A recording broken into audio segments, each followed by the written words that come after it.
Të rinjët dhe varësia nga mjetet narkotike, pasojat dhe parandalimi. Ishte tema e panelit të organizuar në shkollën e mjekësisë në Tetov nga Unioni i Nxënësve të kësaj shkolle, me pjesëmarrje të mësimdhënësve, profesorëve universitar, psikologëve, por dhe përfaqësues të policisë së Tetovës. Në këtë panel ushtruan pyetje të cilat janë faktor kryesor që i shtyn të rinjët drejt përdorimit të substancave narkotike, sa ndikim kanë rrjetet sociale dhe presioni i grupit në këtë fenomen, çfarë roli luan familja në parandalimin e këtyre fenomeneve negative e të ngjashme. Qëllimi i panelit ishte informimi, ndërgjegjësimi dhe diskutimet për mënyrat konkrete për parandalimin e kësaj dukurie.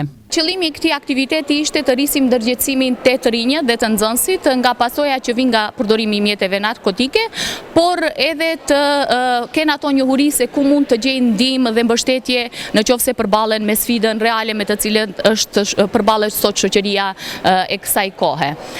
Shkolla jon do vazhdoj të mbetet një hapësirë e sigurt ku mund të diskutojmë hapur për temat të tilla dhe normalisht të japim ndihmë pa hezitim për çdo njërin nga nxënësit të cilët përballen me tema të tilla. Panelistët profesionistë të fushave përkatëse ndanë përvojat dhe njohuritë e tyre që të kuptohet sa më thellë ky problem dhe rrugët për të luftuar kjo dukuri negative.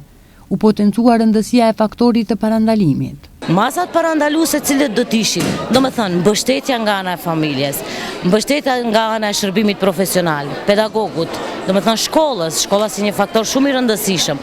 Pastaj faktori kyç që ka njëherë paraqitet edhe si faktor mbështetës, por edhe si një rrezik, është edhe koha e lirë. Të shohim se fëmijët tanë pas shkolle ku shkojnë, me çfarë aktivitetesh merren. Pastaj shoqëria jona jep mundësi dhe vende të mjaftueshme ku ata mund ta kalojnë kohën e lirë në formë konstruktive pas shkolle. Shkolla jep mundësi aktivitete ku ata e njohin vetveten, apo vetëm i lejnë të bredhin ashtu në mendjen e tyre. Dhe shpesh nëse mua më ka rastisur gjatë pjecorëve të realizuar se çka bëni ju dhe a keni qëllim jete? Çfarë mendoni pas shkollës së mesme?